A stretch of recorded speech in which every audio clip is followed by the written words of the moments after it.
Assalamualaikum. Loh, kok kosong?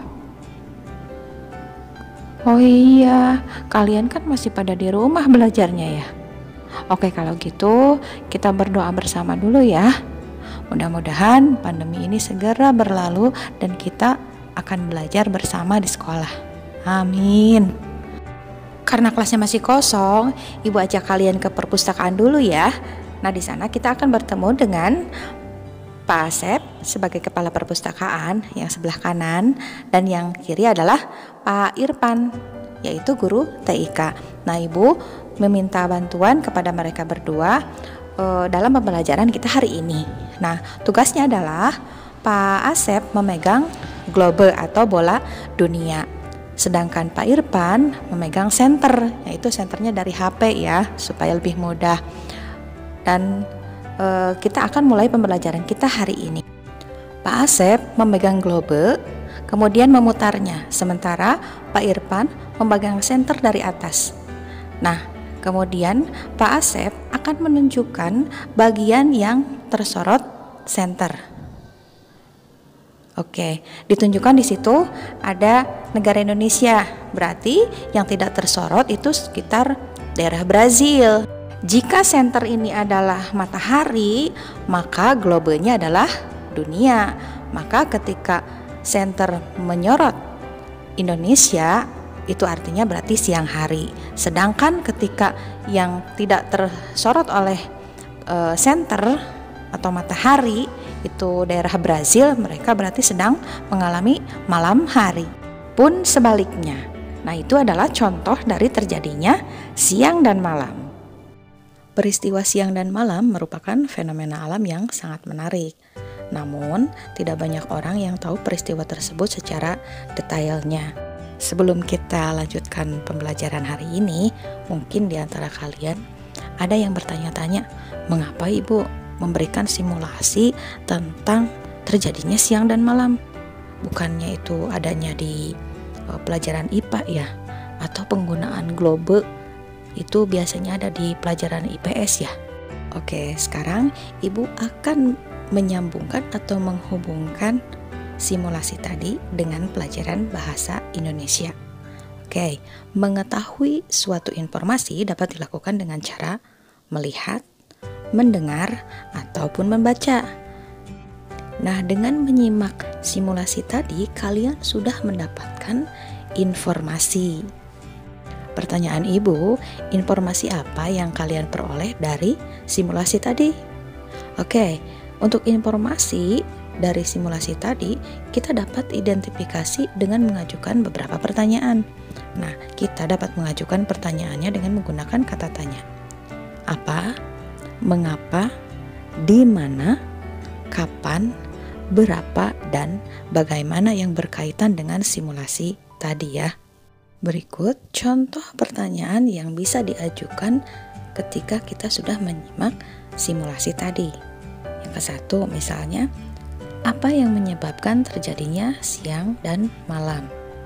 Kemudian, bagaimana proses terjadinya siang dan malam? Nah, itu bisa kalian cari jawabannya ketika tadi kalian melihat simulasi tersebut. Dari simulasi, pertanyaan, dan penjelasan tadi, sebetulnya materi kita hari ini adalah mengidentifikasi teks eksplanasi. Nah, setiap teks mempunyai jenis dan ciri-ciri tersendiri tentunya. Untuk ciri-ciri teks dapat diketahui berdasarkan struktur teks tersebut. Kita dapat melihat urutan uraian yang dipaparkan di dalam teks atau dalam simulasi tadi. Saat membaca atau menyimak secara tidak langsung, kita juga mencermati struktur teks. Jika simulasi tadi dibuat ke dalam sebuah teks, maka teks tersebut disebut dengan teks eksplanasi. Sekarang kalian perhatikan tabel berikut ini. Kalian bisa ikut bersama-sama mencentang di bagian iya atau tidak. Ketika pernyataan tersebut benar, kalian centang ya. Kemudian jika pernyataan tersebut salah, centang tidak ya. Untuk yang 1, teks berisi penjelasan-penjelasan tentang proses mengapa dan bagaimana suatu fenomena alam terjadi.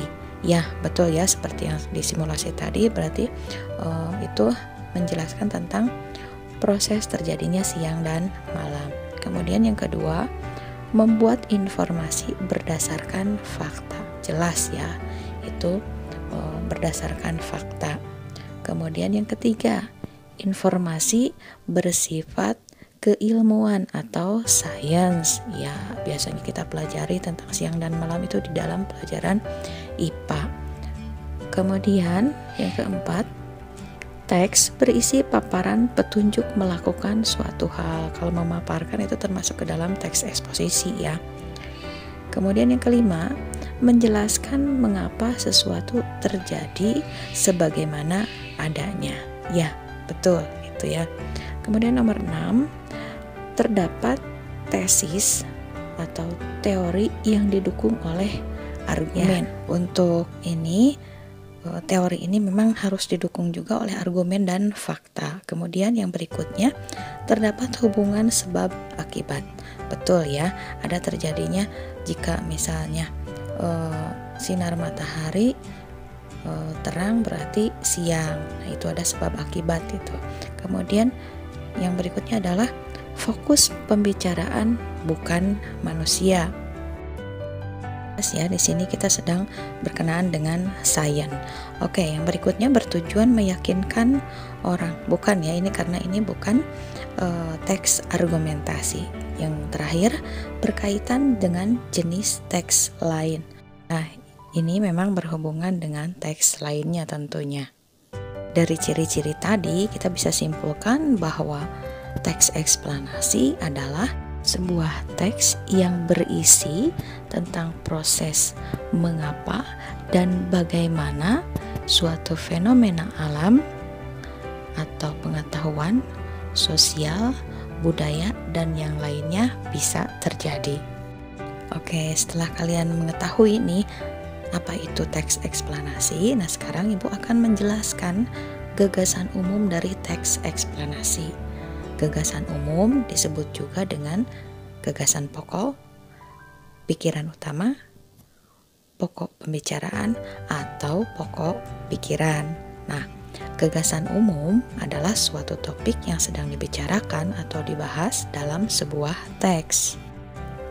Gagasan umum juga dapat dikatakan sebagai pernyataan yang menjadi inti dari sebuah pembahasan.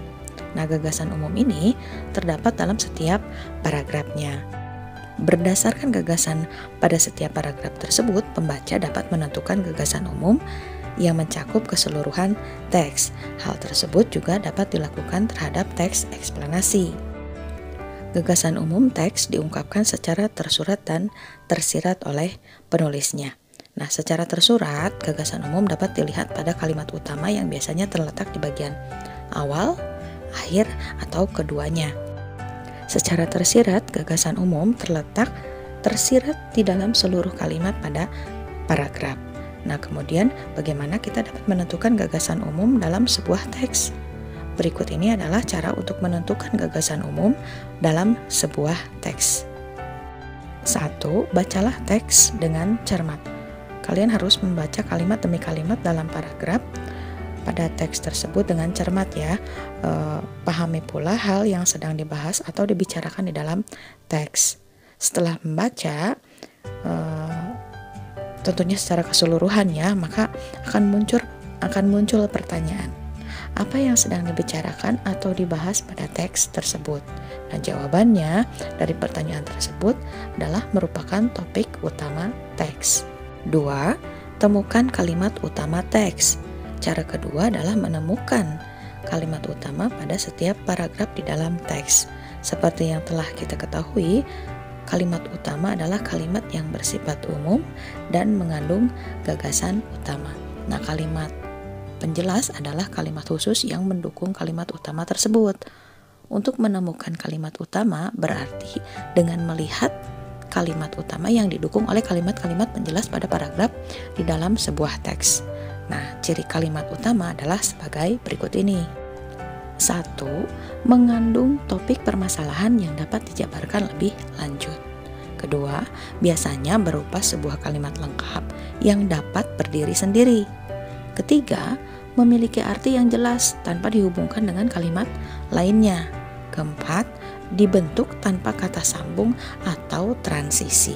Kemudian yang kelima adalah pada paragraf induktif, kalimat utama ditandai dengan kata-kata berupa simpulan, seperti sebagai simpulan, oleh karena itu, jadi, oleh sebab itu, dan dengan demikian. Nah, cara yang ketiga untuk menentukan gagasan umum di dalam teks adalah simpulkan gagasan umum melalui inti kalimat. Nah, setelah menemukan kalimat utama pada setiap paragraf, maka carilah inti kalimat tersebut dengan cara mengambil subjek dan predikatnya saja. Selanjutnya, simpulkanlah gagasan-gagasan utamanya. Oke, jadi itu ya caranya untuk menentukan gagasan umum. Baik, sebagai latihan kalian bisa mencari contoh-contoh dari teks eksplanasi ini, baik dari buku, koran, majalah, atau dari internet. Untuk materi hari ini cukup sekian dari Ibu tentang mengidentifikasi teks eksplanasi. Mudah-mudahan bermanfaat dan kalian bisa memahaminya dengan mudah. Mohon maaf jika ada penjelasan Ibu yang kurang jelas atau salah atau keliru. Terima kasih atas perhatian kalian. Assalamualaikum warahmatullahi wabarakatuh.